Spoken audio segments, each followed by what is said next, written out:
Bueno, vamos a continuar. Le corresponde el turno al profesor Jorge Alejandro Amaya, quien va a presentar la ponencia denominada Activismo y Negacionismo Constitucional en la Jurisprudencia de la Corte Argentina. Bienvenido, profesor. Buenas tardes.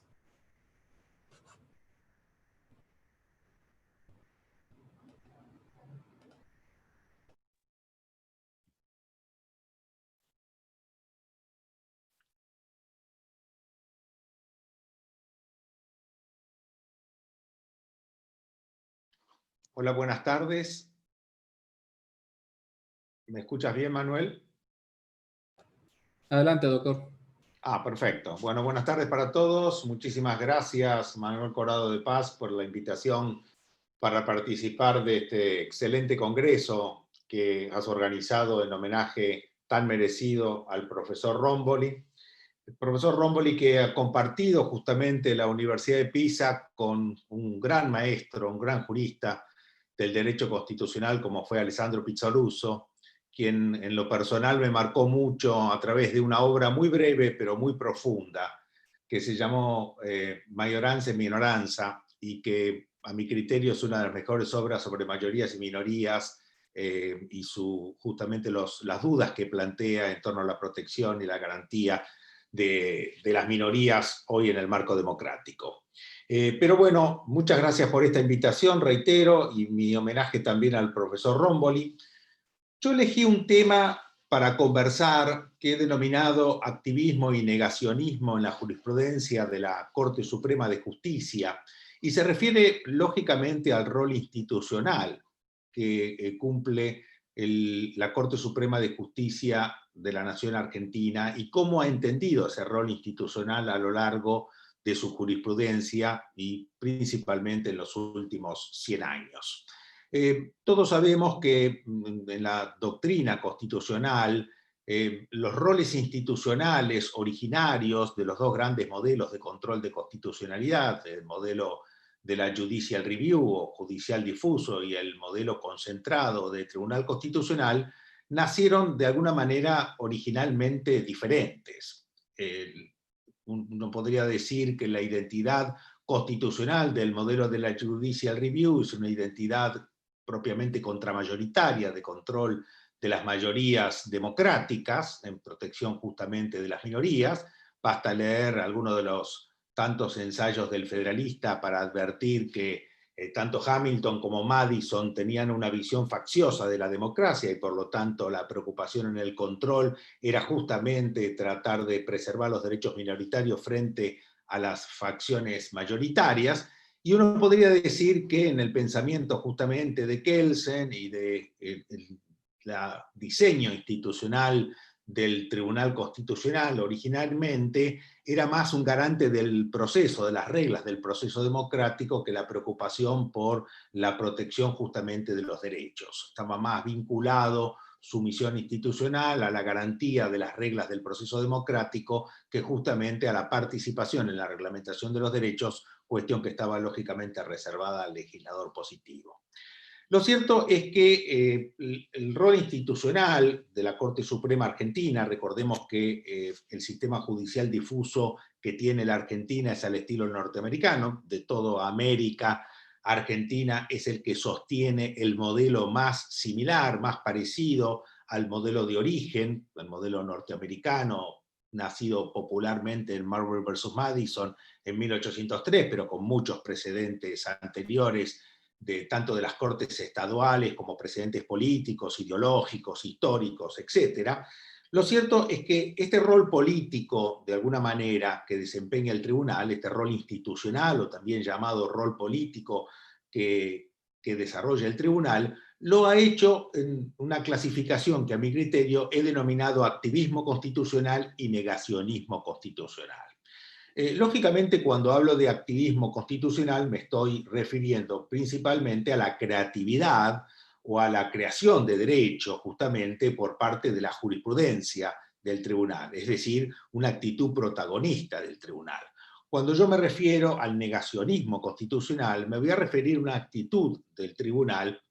que en términos generales ha negado de alguna manera la propia identidad contramayoritaria e incluso la identidad, si uno la quisiera ver, de garante de las reglas del proceso democrático, situándose principalmente en una posición pro poder o en una posición de enorme deferencia hacia el poder legislativo y principalmente en el sistema constitucional argentino, de enorme deferencia hacia el poder ejecutivo. Nosotros tenemos un sistema que bien se ha denominado, un sistema constitucional político que bien se ha denominado hiperpresidencialista, porque realmente, si bien la Constitución argentina de 1853 fue vaciada en el molde de la Constitución de los Estados Unidos, y no son palabras mías, son palabras del principal redactor de la Constitución de 1853, el miembro informante de la Convención Constituyente, que se llamó José Benjamín Gorostiaga, dijo: esta Constitución fue vaciada en el molde de la Constitución de los Estados Unidos. Lo cierto es que en el diseño institucional, en la trilogía de poderes, en el diseño del Poder Ejecutivo, no se siguió al modelo americano, sino se siguió a las ideas del principal ideólogo de la Constitución argentina de 1853, que fue Juan Bautista Alberdi, que quería, como sus palabras lo van a indicar, un monarca republicano, por distintas razones, obviamente, del siglo XIX. Lo cierto es que en este contexto tenemos un sistema político de un poder ejecutivo enormemente fuerte, que a pesar de las distintas reformas que tuvo la Constitución argentina, la principal, la última de 1994, ese sistema presidencialista tan fuerte no fue atenuado, como se pretendió justamente como una de las banderas de la reforma constitucional del 94, sino por el contrario quedó mucho más fuerte, ya que se le otorgaron más facultades que antes no tenían raíz constitucional y que estaban seriamente discutidas en la doctrina constitucional y en la jurisprudencia constitucional. En este contexto, entonces, este rol político constitucional al que me estoy refiriendo de la Corte Suprema, donde la Corte también gobierna, como decíamos, a través de sus sentencias, y en este ejercicio del control de constitucionalidad, muchas veces la Corte controla, como decía, el poder político, pero otras veces expande o crea derechos o marca rumbos legislativos. Esto es lo que me voy a referir como activismo constitucional, y todo lo contrario es lo que me voy a referir como negacionismo constitucional. Dentro del activismo, las sentencias son novedosas para muchos, audaces para otros. El gobierno de los jueces, como bien digamos, el profesor Palomino Manchego justamente refería hace un ratito, reserva que ya tenía en el diseño norteamericano, lógicamente, Jefferson, que era uno de los principales objetores del control de constitucionalidad a favor de los jueces. Lo cierto es que en este activismo constitucional, en términos generales, la doctrina del tribunal ha sido una doctrina de expansión, de protección de derechos y en muchos casos de control justamente de actos desbordantes del poder político. Desde los inicios de la jurisprudencia del tribunal, el activismo constitucional,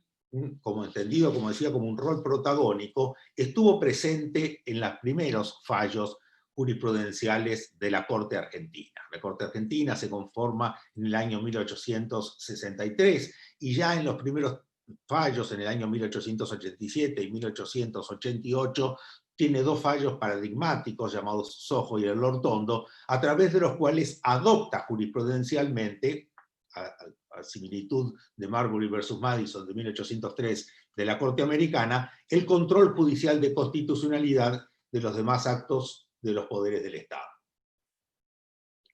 Muchos de los derechos que hoy poseen recepción constitucional en la Constitución argentina ingresaron al patrimonio social por la vía justamente de un artículo que es casi una copia textual de la enmienda 9ª de la Constitución norteamericana, que es el artículo 33 de la Constitución argentina, de derechos no enumerados o de derechos implícitos también, como el derecho de reunión, que lo creó la Corte jurisprudencialmente en un famoso caso en la década del 60 llamado Sofía, o el derecho al medio ambiente sano, que antes de tener recepción constitucional, que recién lo tiene en la reforma del 94, ya lo había receptado constitucionalmente la Corte a través de su jurisprudencia. Lo mismo sucedió con la garantía constitucional por excelencia, ese recurso rápido, eficaz que exige hoy el sistema interamericano de derechos humanos, que es el amparo en la Argentina, distintos nombres en distintos sistemas jurídicos latinoamericanos. Como todos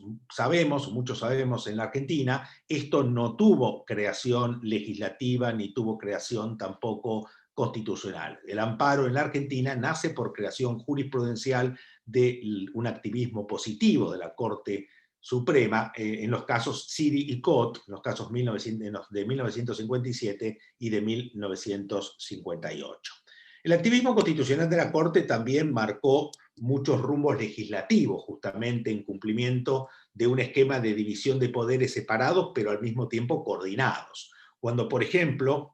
en un famoso caso llamado Sellan, en el año 1987, la Corte declaró la inconstitucionalidad de la ley de matrimonio civil, que llevaba más de un siglo de vigencia en la Argentina, en cuanto vedaba a los cónyuges divorciados recuperar la aptitud nupcial, entendiendo que ello atentaba contra la dignidad humana. O sea que el divorcio en la Argentina, la recuperación de la aptitud nupcial, aparece justamente impulsado por un fallo de la Corte Suprema que después, por supuesto, tiene recepción legislativa. O también otros casos, como el caso Autón de 1967, donde la Corte declara la inconstitucionalidad de una ley que era reglamentaria justamente ya en ese momento del amparo, que impedía a los jueces declarar la inconstitucionalidad de normas en el marco justamente de este proceso garantista.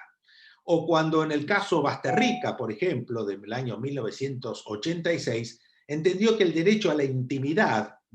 que sí está receptado expresamente en la Constitución, era suficiente protector para declarar la inconstitucionalidad de una norma que penalizaba la tenencia de drogas para uso personal en un margen muy pequeño.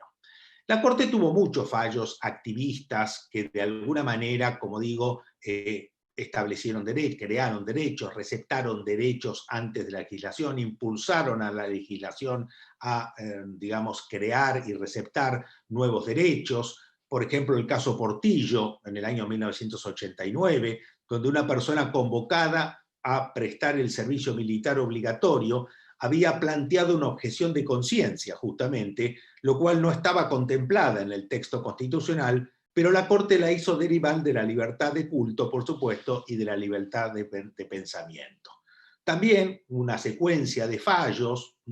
llamados Rita Milde Pereira, Banco Interfinanzas, Rodríguez Pereira, que aceptó la Corte definitivamente la posibilidad, que antes estaba vedada, de que los jueces declararan la inconstitucionalidad de oficio de las leyes. Es decir, la Constitución nada decía Argentina, casi todas las constituciones latinoamericanas establecen esto como uno de los principales mandatos del Poder Judicial o del órgano encargado del control de constitucionalidad,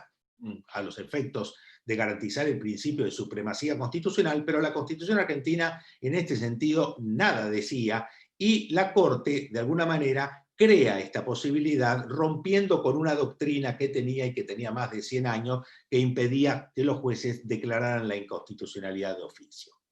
El activismo constitucional de la Corte Suprema amplió también mecanismos y garantías procesales de otra índole. Por ejemplo, en el caso Iskovich, en el año 2005, declaró la inconstitucionalidad de un recurso de apelación ante ella misma que había sido establecido por una ley, pero que había sido establecido particularmente para evitar que el Estado, y para permitir, diría, que el Estado pudiera dilatar los procesos de justamente acciones previsionales, es decir, protegiendo un grupo vulnerable, como es justamente el grupo de los adultos mayores, con el derecho, lógicamente, a tener, digamos, los beneficios de la seguridad social. También en otro caso muy famoso, en el caso Berbisky del año 2005, la Corte admitió un habeas corpus correctivo interpuesto a favor de un grupo de personas, ampliando así el carácter individual que el habeas corpus había tenido en la jurisprudencia argentina tradicionalmente y permitiendo justamente un habeas corpus colectivo en favor de un grupo importante de personas. Frente a este activismo constitucional de la jurisprudencia de la Corte Suprema Argentina, claramente positivo, como yo decía, se ha dado o se alza contrariamente lo que yo he dado en llamar el negacionismo constitucional. Entendiendo, reitero, por negacionismo constitucional, la jurisprudencia del tribunal que se aparta, a mi criterio, de la misión institucional que el propio tribunal, de alguna manera, se asigna. Si uno mira la página web de la Corte Suprema Argentina, ella sostiene que su rol institucional es la de equilibrador del sistema político argentino. Por lo tanto, aquellos fallos que a mi criterio encuadran en una jurisprudencia que no homenajean el rol institucional que ella misma se asigna de equilibrador, de contrapeso del sistema constitucional argentino, los encuadro en esta categoría doctrinaria de negacionismo del propio rol institucional, del negacionismo constitucional. Lo cierto es que yo diría que, en una palabra, reiterando, entonces el activismo, así como el activismo es una actitud pro derechos, el negacionismo parecería ser una actitud pro poder, una actitud que avala, convalida excesos justamente de facultades constitucionales tomadas por los poderes políticos del Estado. Lo cierto es que el equilibrio y la división de poder que diseñó la Constitución argentina originalmente, en la práctica hoy sufre cada vez más desajustes. Y todos ellos, en términos generales, favorecen al Poder Ejecutivo. Más allá de, digamos, haber sido catalogado, como acabo de nombrar, al sistema político argentino como hiperpresidencialista, superpresidencialista, con un presidencialismo mucho más fuerte que justamente la creación norteamericana del sistema presidencialista. Son muchas y muy diversas las razones por las cuales, en términos generales, los poderes ejecutivos tienen siempre, naturalmente, un liderazgo fuerte. Pero en el caso argentino, como les decía, el liderazgo ejecutivo tiene rasgos propios y muy intensos. Las raíces históricas de un origen autoritario en términos generales, que un profesor de la Universidad de Buenos Aires, profesor de Historia del Derecho, José Ignacio García Hamilton, que luego se transformó en historiador, las describió muy bien. Las debilidades de un federalismo que yo definiría como un federalismo realmente de sumisión, no de concertación como sería deseable, la impronta inicial de un diseño, como les contaba, de un poder ejecutivo más parecido a un sistema monárquico republicano, y principalmente como el fracaso palmario de la reforma constitucional de 1994 en este sentido, en el sentido justamente de atenuar el régimen presidencialista, el fuerte régimen presidencialista. Lo cierto que hicieron que hoy el Poder Ejecutivo, yo diría que es un verdadero congreso que es paralelo al Poder Legislativo institucional. Es un verdadero congreso que funciona en sesión permanente en la Casa de Gobierno de la República Argentina. Y lo cierto es que cuando hablo entonces de negacionismo constitucional en la jurisprudencia de la Corte, me estoy refiriendo justamente a algo que se instaló, a una jurisprudencia que se instaló en la Corte Suprema Argentina, yo diría que justamente hará 100 años, en 1920, justamente coincidente con la fecha del primer tribunal constitucional, el checoslovaco, unos meses antes que el austríaco, justamente. Lo cierto es que en 1920 aparece en la jurisprudencia de la Corte lo que se haya dado en llamar la doctrina de la emergencia. Doctrina de la emergencia que apareció razonablemente, con prudencia, pero que lo cierto que permitió progresivamente y de forma muy intensa que la Corte Suprema fuera convalidando en circunstancias que denominaba fácticamente excepcionales, de anomalismo y constitucional, pudiera convalidar facultades excesivas de los poderes políticos del Estado que no estaban previstas en la Constitución o que de alguna manera restringían excesivamente los derechos que la Constitución consagraba. La propia Corte Suprema admite que, aunque ella signifique restricciones a derechos individuales que en circunstancias normales no habrían sido admisibles de acuerdo con la Constitución. Sin embargo, la emergencia puede ser considerada una lectura de la Constitución excepcional, una lectura de la Constitución que se justifica justamente por esta situación fáctica de la emergencia. Ercolano Colanteri en 1922,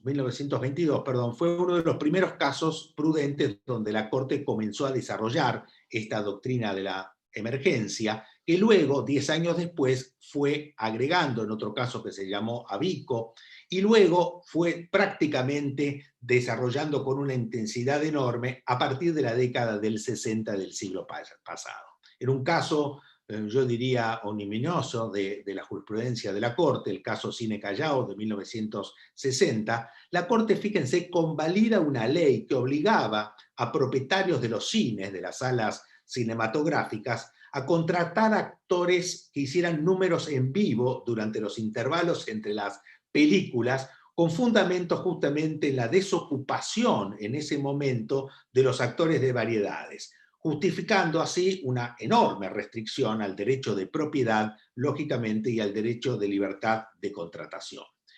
Uno de los casos cúlmines de justificación de este negacionismo constitucional, de esta doctrina de la emergencia, aparece en 1990 en un famosísimo caso argentino que se llamó Peralta con Estado Nacional, donde la Corte convalidó no ya una ley del Poder Legislativo, sino un decreto del Poder Ejecutivo, por el cual se privaba a los ahorristas en los bancos del dinero que tenían ahorrados y que tenían depositados, y se los canjeaba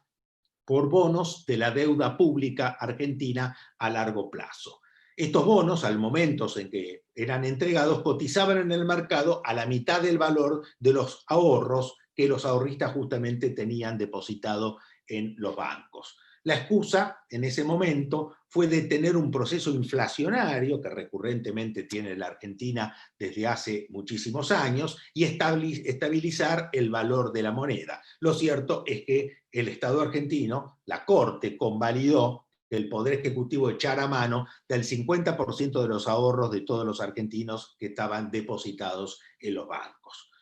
Peralta, este caso justamente, se transformó así en un cheque en blanco a favor del Poder Ejecutivo, que se vio reflejado después en una cantidad de fallos que donde la Corte también convalida exceso justamente del Poder Ejecutivo. Guida, por ejemplo, que convalidó descuentos a empleados públicos, Bustos, es decir, digamos, Cabrera, todos fallos que vienen después digamos, en lo que se conoció como la crisis económica del año 2001, fines de 2001-2002 en la Argentina, que fue una crisis de salido del sistema de especificación y que también llevó, lógicamente, a un importante deterioro justamente del derecho de propiedad y del derecho de libertad contractual en los argentinos. En el año 2007, en otro famoso caso, el caso Rinaldi, la Corte convalidó quitas de entre 30 y 60% a los acreedores respecto de obligaciones no financieras. Y en otro caso, del año 2007, un caso llamado Grillo, se reconoció la posibilidad de que las normas de emergencia alteren circunstancialmente derechos adquiridos directamente. En un hecho fácilmente comprobable, entonces, que la Corte Argentina en general siempre ha prestado un apoyo jurisprudencial al Poder Ejecutivo en los casos definidos de emergencia. Definición, además, que surge del propio poder político. Y aquí está una de las dificultades, ¿no es cierto?, que encontramos. Es que es el propio poder político el que define la emergencia, y como la Corte en el test de razonabilidad, en el test de control de constitucionalidad, sostiene que justamente no puede controlarse las razones que motivaron al poder político a declarar la emergencia, el test de razonabilidad en términos generales siempre da como resultado la constitucionalidad de las normas de la emergencia. Hoy, como todo el mundo, como toda Latinoamérica, como todo el mundo de alguna manera está afrontando otra emergencia, una emergencia sanitaria en este caso, se ha apoderado de la escena de todos nosotros. Pero en la Argentina, les quiero contar que desde diciembre del año 2019, con un cambio de gobierno justamente, una nueva ley de emergencia ha delegado en el Poder Ejecutivo todos los poderes imaginables. Apenas instalado el nuevo gobierno, en diciembre, como les contaba, de 2019, el Congreso Nacional entregó al Poder Ejecutivo la suma prácticamente del Poder Legislativo mediante una declaración de emergencia que supera en amplitud y en intensidad a todas las conocidas en los últimos 100 años. La llamada Ley de Solidaridad Social y Reactivación Productiva declaró la emergencia en materia económica, financiera, fiscal, administrativa, previsional, tarifaria, energética, sanitaria y social, delegando en el Poder Ejecutivo todas las facultades comprendidas en la presente ley, que significa prácticamente la delegación de todas las facultades que el Poder Legislativo tiene asignadas por la Constitución argentina. En pocas palabras, el Congreso argentino entregó al Poder Ejecutivo todas las facultades sustanciales que la Constitución le pone a su cargo. En el marco de esta nueva ley de emergencia, los derechos individuales hoy se han restringido al máximo. No me refiero ahora a los derechos de propiedad o libre contratación. Me estoy refiriendo a los derechos no suspendibles en épocas de emergencia, conforme establece el artículo 27 de la Convención Americana de Derechos Humanos, como son los derechos a la nacionalidad, o el derecho a la familia, o el principio de legalidad y retroactividad. Y por supuesto también me refiero a otros derechos constitucionalmente básicos, como el derecho de trabajar, el derecho de circulación, el derecho de domicilio, o el derecho de ejercer toda industria lícita.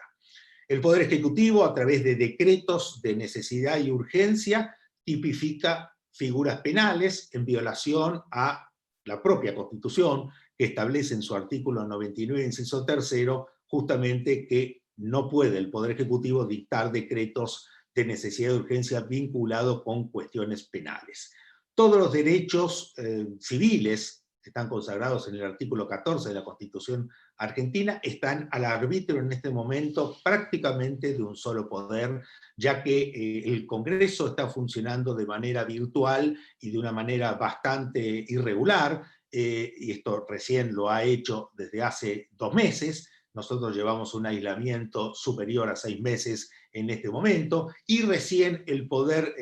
digamos, judicial ha comenzado paulatinamente, después de haber adherido al aislamiento obligatorio durante muchos meses, ha comenzado a funcionar paulatinamente y parcialmente, diría yo. Entonces, digamos, todos los derechos de la Constitución argentina están hoy al arbitrio, como decía, de normas que regula exclusivamente el Poder Ejecutivo. Quién trabaja y quién no trabaja, quién conserva su negocio y quién va a quebrar, quién puede circular por el país y quién no puede circular, quién puede salir del territorio nacional y quién no puede salir, quién puede regresar y quién no puede regresar, todos los derechos constitucionales en una situación justificada por el Poder Ejecutivo en este momento por la situación sanitaria y la emergencia, a discrecionalidad, lógicamente, una situación que yo diría kafkiana, inimaginable para el derecho constitucional, solo 6 o 7 meses atrás, frente, por supuesto, yo diría, a un claro negacionismo constitucional, en este caso de la Corte Suprema Argentina. La Corte se ha mantenido frente a esta situación que describo al margen hasta el momento, frente a un enorme abuso de poder, frente a restricciones irrazonables de derechos que lamentablemente ha traído esta excepción de emergencia, y lo cierto es que vivimos tiempos muy novedosos, muy, yo diría, que generan grandes interrogantes para el derecho constitucional en todos lados. En el caso argentino, yo diría que vivimos una realidad, como en su momento sostuvo un gran poeta francés como fue Paul Valéry, vivimos una realidad que ya no es lo que era en el pasado. ¿Qué rol finalmente dominará la escena constitucional en la jurisprudencia de la Corte Suprema de Justicia argentina? El activismo constitucional que la creó, que la llevó durante muchísimos años a crear derechos, a crear garantías, a inducir a los poderes políticos a nuevas, digamos, nuevas relaciones para garantizar estos derechos y protegerlos, o a controlar prudentemente los excesos de poder, o el negacionismo constitucional que la ha llevado a avalar muchísimas restricciones de derechos? La respuesta, claramente, solo en el tiempo va a estar posible. Muchas gracias, Manuel, por esta oportunidad de plantear algunas reflexiones sobre angustiante situación que vivimos aquí en mi país.